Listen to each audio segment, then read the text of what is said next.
दोस्तों, जैसा कि पिछले एपिसोड में हमने देखा था कि हाओचैन और उसकी सारी टीममेट एक खतरनाक सी जगह पर पहुंच जाते हैं और वहां पर खतरनाक मछलियों का हमला हो जाता है और तभी ब्रदर लिन के फेस पे थोड़ा कट लग जाता है और वो कहता है, अरे यार, मेरा इतना सुंदर चेहरा खराब हो गया। अब आगे जिया एक मछली को पकड़ कर लाती है और कहती है, क्या कैप्टन को पता है एक प्राचीन काल की प्राणी है? और इस मछली को देखकर ब्रदर लिन काफी सोच में पड़ जाता है। फिर हाओचैन कहता है कि इनको सफिश के नाम से जाना जाता है, जो कि एक एंशिएंट टाइम की क्रिएचर है और ये विंड एट्रीब्यूट वाले मॉन्स्टर हैं, इसलिए ये काफी फास्ट हैं और ये लोग ज्यादातर ग्रुप में रहना पसंद करते हैं। इसी वजह से इनसे फाइट कर पाना बहुत ही मुश्किल हो जाता है और साथ ही इसका स्किन और स्किल्स काफी ज्यादा कीमती होता है, क्योंकि इसका इस्तेमाल करके हम एडवांस लेवल आर्मर बना सकते हैं। तभी हम देखते हैं कि ये सब सुनकर ब्रदर लिन काफी ज्यादा हैरान हो जाता है और वो तुरंत अपने पावर का इस्तेमाल करके इनको इकट्ठा करने लग जाता है। तभी इसी बीच हमें एक बहुत बड़े क्रिएचर को दिखाया जाता है जो कि इन लोगों के पास आने लगता है और ये लोग उस क्रिएचर को देखकर काफी ज्यादा हैरान हो जाते हैं। फिर वो सभी अपनी जान बचाने के लिए वहां से भागने लगते हैं, लेकिन तभी इसी बीच मैक्स उनको बचाने के लिए आगे आने लगता है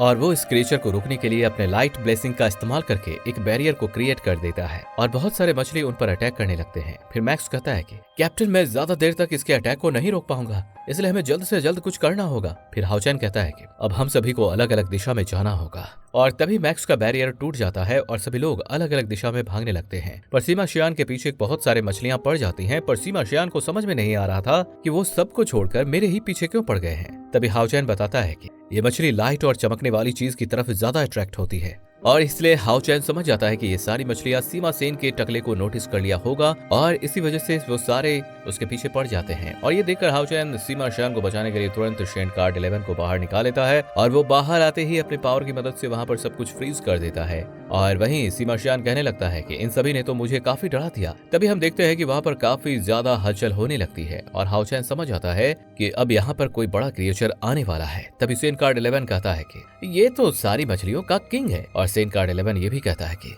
इस क्रिएचर के पास में विंड और स्पेस की डुअल एट्रीब्यूट है और यहाँ पर काफी डेमन हंटिंग टीम इसको मारने के लिए आए थे, लेकिन वो सब इसको हरा नहीं पाए थे और वो काफी बुरी तरीके से यहाँ पर मारे गए थे, क्योंकि ये क्रिएचर लेवल 10 वाले मॉन्स्टर हैं। और ये सुनकर वो काफी ज्यादा हैरान हो जाते हैं और वहाँ पर तुरंत भागने लगते हैं। इसी बीच हम देखते हैं कि क्रिएचर उनका पीछा करते हुए उनके काफी करीब आ गए थे और वो ब्रदर लिन और जिया को हवा में उछाल के उनको निगलने वाला होता है, लेकिन वो दोनों खुद को किसी भी तरह से बचा लेते हैं।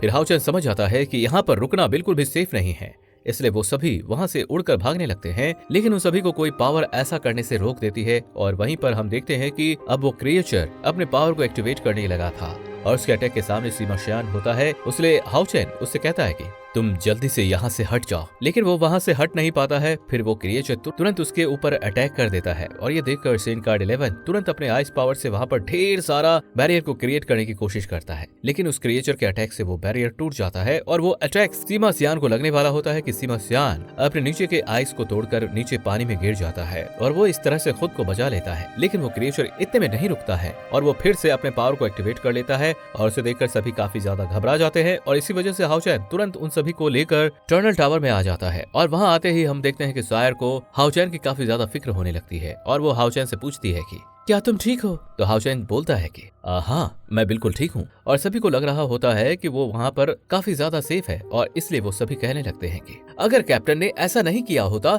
तो हम वहाँ पर बहुत बुरी तरह से मारे जाते। और तभी इसी बीच हम देखते हैं कि टर्नल टावर के अंदर काफी ज्यादा हलचल होने लगती है और ऐसा करने वाला और कोई नहीं बल्कि वही क्रिएचर होता है, जो कि वो भी वहां पर आने के लिए कोशिश करने लगता है। और इस चीज को देखकर वो लोग काफी ज्यादा परेशान हो जाते हैं, क्योंकि अगर वो क्रिएचर यहाँ पर आ गया तो वो उनका सामना करने के लिए कुछ भी नहीं कर पाएंगे। फिर वो क्रिएचर कहने लगता है कि क्या तुम लोगों को ऐसा लगा था? तभी हम इसी बीच देखते हैं कि वहां पर इलेक्ट्रोलक्स आ जाता है और वो अपने किसी पावर का इस्तेमाल करता है और इसी वजह से वो क्रिएचर अंदर नहीं आ पाता है और वो क्रिएचर वहां से चला जाता है और इलेक्ट्रोलक्स के पावर की वजह से वो टर्नल टावर पहले जैसा हो जाता है। और ये सब देखकर हाओचैन काफी ज्यादा परेशान हो जाता है और वो कहने लगता है कि अब हम कुछ दिन के लिए टर्नल टावर के अंदर ही आराम कर सकते हैं और वो सभी इसके लिए तैयार हो जाते हैं। दूसरे सीन में हम देखते हैं कि उसी जगह पर अब सीलिंग डेमन हंटर आ गए थे और उसे देखकर वो सारी मछलियां उस पर अटैक करना शुरू कर देती हैं और ये देखकर वो सभी अपने पावर का इस्तेमाल करने लगता है और अपने पावर का इस्तेमाल करके उन सभी मछलियों को वहां पर मार डालता है। फिर एक डेमन हंटर कहता है कि मैंने यहाँ पर ब्लास्ट होने का आवाज सुना था और इसलिए मुझे लगा था कि यहाँ पर कोई डेमन हंटिंग ग्रुप आया होगा और वहां पर कुछ एनालाइज करने लगता है और वो समझ जाता है कि ऐसा करने वाला कोई डेमन हंटिंग ग्रुप ही है। दूसरा डेमन हंटर भी कहने लगता है कि क्या ये वही ग्रुप तो नहीं है जिसे हम इतने टाइम से ढूंढ रहे हैं। फिर हम देखते हैं कि हाउ चैन और उसके सारे साथी टर्नल टावर के अंदर 3 दिन आराम करने के लिए गए थे। इस वजह से उनकी सारी पावर रिकवर हो जाती है और वो सभी तुरंत जैक्स प्रोविंस में जाने के लिए निकल जाते हैं। और इसी तरह से हाउ चैन और उसके सभी साथी एक कैंप के पास आ जाते हैं। फिर हाउ चैन कहने लगता है कि ये तो हमारे अगले मिशन का लोकेशन है। और ये सुनकर वे सभी कहने लगते हैं कि ये तो एक याक कैंप है और ये दिखने में काफी ज्यादा अच्छा लग रहा है। लेकिन तभी सीमा शान काफी ज्यादा परेशान होने लग जाते हैं और वो कहने लगता है कि ये कैंप तो काफी ज्यादा बड़ा है और इसके अलावा यहाँ पर काफी ज्यादा गार्ड भी हैं।